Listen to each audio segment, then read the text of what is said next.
J'espère que vous allez bien, j'espère que vous vous portez bien. Voilà, le régime Tebboune vient encore une fois de collectionner une nouvelle, ou d'inventer une nouvelle anomalie. Les anomalies, c'est ce que le régime Tebboune est en train d'inventer le mieux dans l'histoire de notre pays. Aucun régime, je dis bien aucun régime algérien depuis l'indépendance du pays n'a eu de pratiques anormales aussi nombreuses, aussi régulières, aussi permanentes que le régime Tebboune.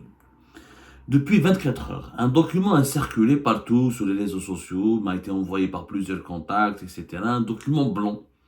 Un document blanc sur neige, moi que je suis un document comme ça, un document qui, même pas signé, même pas confirmé, une écriture noire sur un papier blanc. Un État, il a une crédibilité, il a une respectabilité, il a une moralité, il a une intégrité morale. Un document, on a dit qu'il provient de l'association de la BEF, l'association des banques et des établissements financiers en Algérie, qui est une association. Je dis bien une association. Mais ce que dit d'abord ce document, on va parler de sa provenance. Ce document, il dit: nous vous informons qu'à compter du 5 novembre 2024, c'est-à-dire qu'à partir depuis hier, les domiciliations d'importation ayant pour origine ou provenance la France ne seront plus traitées par les banques de la place. Les opérations d'export vers la France sont également concernées. Les transactions ayant fait l'objet d'embarquement pourraient faire l'objet de domiciliation. C'est-à-dire les opérations qui ont fait l'objet d'embarquement avant le 4 novembre pourraient faire l'objet de domiciliation. Les factures de biens ayant déjà été domiciliés seront traitées sans blocage. Donc ce document qui n'a pas été signé, dont l'original, la provenance n'a pas été encore confirmée, dont l'authenticité n'a pas pu être encore confirmée, ni par nos soins, ni par aucun autre média. Moi j'ai fait depuis hier la nuit, j'essaie de comprendre d'où vient ce document. C'est extrêmement dangereux. Bon, il n'est pas étonnant. Il parle du boycott du boycott de ce qu'on appelle les importations depuis la France et du commerce extérieur avec de l'Algérie avec la France. Là, on a déjà parlé de consignes verbales. Rappelez-vous, Algérie Pat a été le premier média, avant même Reuters, avant, etc. Il y a de cela un mois, je vais vous donner la date, où nous avons été le premier média qui a annoncé à la fois... C'était le 4 septembre 2024, voilà. Nous avons annoncé, le 4 octobre 2024, pardonnez-moi, on a été le premier média, avant même l'agence internationale Reuters, avant même aucun autre média algérien, on n'a aucune source, que pour le moment, aucune source officielle en Algérie, ni officieuse, ne parle de ce sujet qui est tabou. On a parlé de blocage informel sur les importations françaises. Au début du mois d'octobre, des consignes verbales ont été communiquées aux banques algériennes pour cibler les importations françaises. C'est-à-dire que d'empêcher les importateurs algériens d'importer des produits, notamment des produits alimentaires et des produits agroalimentaires et certains services depuis la France.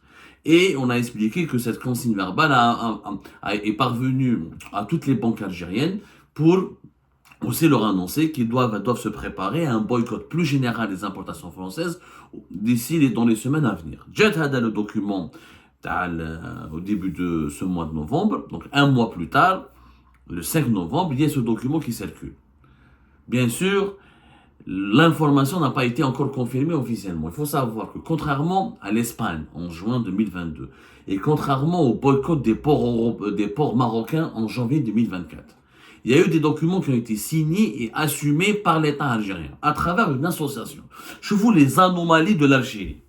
La BEF, parce que ce document est attribué à la BEF, mais qui n'est pas signé, parce que la BEF, normalement, elle signe ces documents. La BEF, c'est quoi? C'est une association des banques et des établissements financiers en Algérie qui existe depuis octobre 1994 et qui est une association.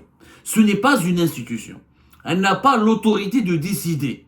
De donner des instructions aux banques. Une association, son rôle est de représenter les intérêts collectifs des banques, de défendre les intérêts des banques et de faire des recommandations pour améliorer le développement du secteur bancaire en Algérie. Voilà. Elle n'a pas d'autorité, elle n'est pas Elle n'a aucune autorité, elle ne peut pas, c'est un regroupe, elle fait des, elle parle de la formation, du personnel bancaire, du développement des banques, de la nécessité d'introduire des nouvelles technologies, elle défend les intérêts des banques. Djem'iyya, une association. Elle n'est pas une autorité. En Algérie, une association décide à la place des autorités. Personne ne trouve ça choquant. Ça fait des années où on a un brrah, normalement, l'instance, les deux instances qui donnent des instructions aux banques, c'est la Banque centrale algérienne, la Banque d'Algérie, ou là le ministère des Finances. Mais en Algérie, non. Comme nous sommes dans un État mafieux, c'est ça un État mafieux qui n'a pas de crédibilité, ce sont les associations qui donnent des instructions. C'est du jamais vu dans le monde entier. Je vous défie de me trouver un État où c'est une association qui donne des instructions. La BEF a assumé en juin 2022, elle a demandé aux banques algériennes de boycotter et d'arrêter ce qu'on appelle les domiciliations, les opérations de domiciliation des importations depuis des produits espagnols vers l'Algérie. Cette fois, et en janvier 2024, il y avait la même instruction de la part de la BEF pour boycotter et d'empêcher les domiciliations des opérations d'importation de produits qui transitent depuis les ports marocains vers l'Algérie. L'Algérie a voulu boycotter les ports marocains, etc. Ça a été décidé le 10 janvier 2024. Dans ces deux cas de figure, il y a eu la BEF qui a assumé à travers des notes signées. Ce qui est anormal puisque ce n'est pas encore une fois à une association de donner des instructions. Cette fois-ci, dans le cas des importations françaises, c'était des consignes verbales. Il faut savoir que c'est pas la première fois où à chaque fois que le régime Tebboune a un problème avec la France, il essaie de boycotter et d'utiliser l'arme du boycott économique. En 2021, la même chose a été observée, sauf qu'il n'y a pas eu de documents, il n'y a pas eu de notes officielles, il y a eu des consignes verbales. Et d'ailleurs, en 2021, il y a eu un grand problème lorsque l'Algérie a rappelé son ambassadeur à cause des déclarations de Emmanuel Macron sur le régime militaire algérien, sur la rente mémorielle, etc. C'était des déclarations, rappelez-vous, notez comme la date, déclaration de Macron, j'étais en 2020, c'était vers la fin de 2021. يما كارثة l'Algérie هذه كارثة le régime algérien هذا كارثة. C'était en 2021, جماعة الخير, voilà, c'était en octobre 2021. Ensuite, l'Algérie elle a rappelé son ambassadeur, il y a eu une crise et la crise elle a duré jusqu'en 2022. À l'époque, il y a eu des consignes verbales, mais la Société Générale et la BNP, qui sont deux banques françaises qui travaillent en Algérie, ont refusé d'appliquer ces consignes. À l'époque, ils ont dit, donnez-nous un document officiel signé, là on applique. Donc, les consignes n'ont été appliquées que par des banques étatiques, notamment parce que la majorité, le secteur bancaire en Algérie est dominé par les 6 banques étatiques, la BEA, la BNA, la BADR, la BDL, la CNEP, et la BAD, la BDL et le CPA. C'est ça, là. On a donné des chiffres, etc. Cette fois-ci, c'est plus grave. Le document, moi j'appelle les autorités algériennes à clarifier leur position. Parce que le document qui circule parle de boycott des importations et des opérations d'export. L'Algérie boycotte les opérations d'importation et utilise le boycott des importations françaises pour punir la France qui a pris la décision officiellement de de reconnaître la souveraineté du Maroc sur le territoire du Sahara occidental à la fin du mois de juillet 2024. Et on a vu la récente visite à la fin du mois d'octobre 2024. Récemment, Emmanuel Macron est venu au Maroc, il a reconnu encore une fois la souveraineté marocaine sur le territoire du Sahara occidental, il a empoché 10 milliards de dollars de contrats et la France est engagée à soutenir le développement de plusieurs projets économiques importants au Sahara occidental. Donc l'Algérie, le régime algérien qui a boycotté en octobre 2024 quelques importations françaises, a décidé de généraliser selon ce document qui n'a pas été encore authentifié, toutes les opérations d'importation et d'exportation, ce qui n'est pas possible. Parce qu'avec l'Espagne, l'Algérie, elle a boycotté les importations, mais elle ne peut pas empêcher les exportations. Il faut savoir, Yajma, que la France, c'est le deuxième fournisseur de l'Algérie. Et pratiquement, dans certains produits agroalimentaires, c'est l'un des premiers fournisseurs de l'Algérie. Par exemple, tout ce qui est bovin, produits laitiers, etc. C'est ou le premier ou le deuxième fournisseur de l'Algérie. Les échanges économiques entre l'Algérie et la France, c'est presque 12 milliards d'euros. Ah, là. 12 milliards d'euros, 11 milliards,8 en 2023. L'Algérie a exporté vers la France pour plus de 6 milliards d'euros. Je te fais un مليح. 7 milliards,3 plus exactement d'exportations algériennes vers la France. Et les importations ont été de 4 milliards et demi, presque 5 milliards d'euros. Donc c'est pas un petit pays, c'est un partenaire extrêmement important pour l'économie algérienne. Jinteya, à la gel, le problème du Sahara occidental qui concerne 300 000 à 400 000 habitants, encore une fois, il ne fait même pas la population de Bab el-Oued, un problème qui est normalement en cours de traitement au niveau de l'ONU. Comment le régime Tebboune va justifier ou comment il va remplacer les échanges économiques avec la France, avec d'autres pays, en termes plus clairs. Attendez rationnellement. Comment, si on ne veut plus rien acheter à la France, qu'est-ce que les 5 milliards d'euros 4 milliards et demi d'euros, presque 5 milliards de produits qu'on achète à la France. Ce sont des produits, notamment produits alimentaires, des équipements industriels, des voitures, des moyens de transport, des composants électroniques et mécaniques. On va les acheter où? Comment on peut remplacer notre deuxième fournisseur en 1 mois, 2 mois par un autre fournisseur? Qui va approvisionner le marché algérien à la place de la France? Qui? La Turquie. Est-ce que la Turquie a la capacité de remplacer, de devenir le deuxième fournisseur de l'Algérie en un temps si court? La Chine, les États-Unis, l'Allemagne, ma femme, comment en un temps si court tu vas remplacer les marchandises et les produits français?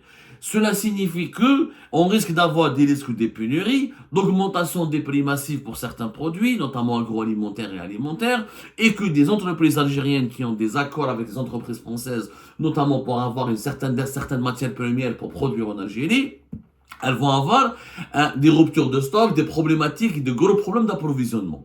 Ça va déstabiliser l'économie algérienne. Dans tous les pays du monde, n'importe quel pays qui décide de boycotter, de punir, ou là de se passer de son deuxième fournisseur, et la France est aussi l'un des 3 clients les plus importants de l'Algérie.